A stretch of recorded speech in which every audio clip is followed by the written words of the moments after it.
গত 30/4/2024 3 তারিখ রাতের বেলা শহরের আগরতলা শহরের প্রাণকেন্দ্রে শালবাগান এয়ারপোর্ট পিএসের আন্ডারে শালবাগান হাতিপাড়াস্থিত যে গুলিকাণ্ড হয়েছিল, এয়ারপোর্ট পিএস কেস নাম্বার 3724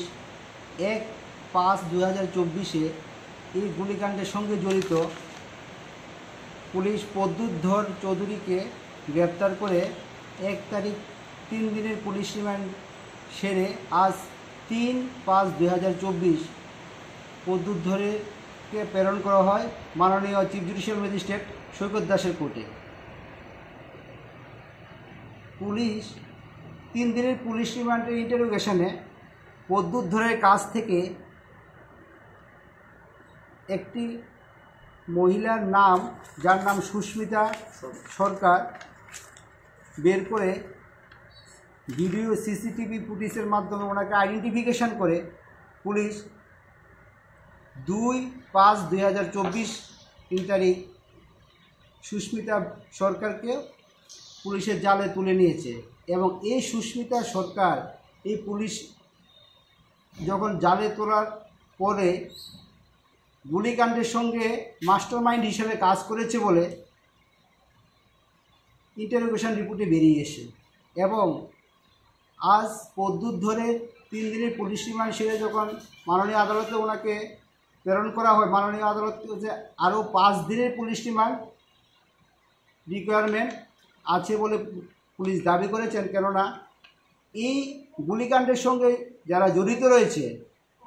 যে মিসক্রিয়েন্টস বা সমাজদ্রোহী এই গুলিকাণ্ডে নৃশংসভাবে যে বিকি ওরফে বিকিকে যেভাবে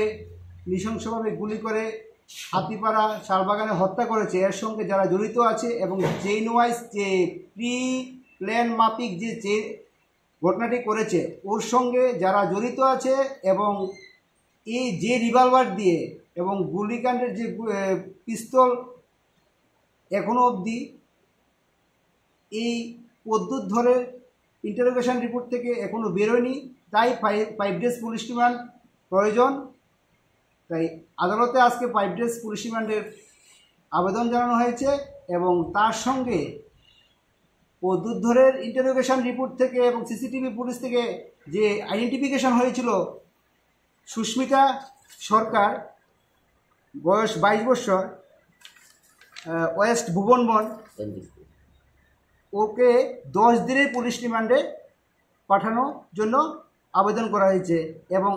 কেন পুলিশ রিমান্ড? এই সুস্মিতা সরকার এই মাস্টার প্ল্যানেরই একজন বিশিষ্ট সমাজদ্রোহী, তার জন্য আরক্ষা দপ্তর, এয়ারপোর্ট পুলিশের পুলিশ এবং অফিসারবর্গ, সমস্ত অফিসারবর্গ এই গুলিকাণ্ডের সঙ্গে জড়িত সমাজদ্রোহীদের যাতে বের করতে কোনো ধরনের ফাঁক না থাকে এবং কোনো লেফুনা না থাকে, এবং এই সমাজদ্রোহী সুস্মিতা সরকারের 10 দিনের পুলিশ রিমান্ডের আবেদন করেছে। ও মাস্টার মাইন্ড এই কেসের এফআইআর বেসিস যে রাজু বর্মনের সঙ্গে বিভিন্নভাবে ফোনের লিঙ্ক, এসডিআর রিপোর্ট এবং হোয়াটসঅ্যাপ সমস্ত নথিপত্র বের করার জন্য, এবং বাকি যে চেইনে যারা জড়িত ওদের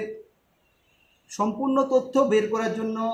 আজকে 10 দিনের পুলিশ রিমান্ডের আবেদন করেছি মাননীয় চিফ জুডিশিয়াল ম্যাজিস্ট্রেট সৈকত দাসের কোর্টে। এবং মাননীয় আদালত দীর্ঘক্ষণ শুনানির পর আমাদের অর্ডার দেবেন, এবং এই সমাজদ্রোহীরা যাতে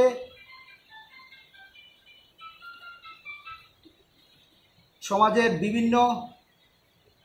অসামাজিক কাজের সঙ্গে জড়িত এবং ওর সঙ্গে আরও যারা যারা জড়িত আছে, ওই রিপোর্টটা, ওই চেইনটা যাতে সুন্দরভাবে বেরিয়ে আসে, চেইনের মাধ্যমে যে ওরা একের পর এক বিভিন্ন ঘটনার সঙ্গে জড়িত হচ্ছে, এই চেইনটাকে বন্ধ করার জন্য 10 দিনের পুলিশ রিমান্ডে আজকে সুস্মিতাকে আদালতে তোলা হয়েছে। এবং সমাজদ্রোহী প্রদ্যুৎধর চৌধুরীকেও 1 তারিখ যে 3 দিনের পুলিশ রিমান্ড দিয়েছিল, সেই 3 দিনের পুলিশ রিমান্ডের ইন্টারোগেশনের মূলে আজকে সেই মহিলা সুস্মিতা সরকারকে পুলিশ সক্ষম হয়েছে জালে তুলতে। তাই 3-5-2024 যে পুলিশ রিমান্ড, এই পুলিশ রিমান্ডে আমরা আশা করছি অন্যান্য চেইন এবং রিভলভার এবং গুলি যেখানে ওরা আততায়ীরা যেখানে ঢাকা দিয়েছে এবং সহজভাবে বের হতে পারবে এবং পুলিশ রিমান্ডের প্রয়োজন। নমস্কার, থ্যাংক ইউ।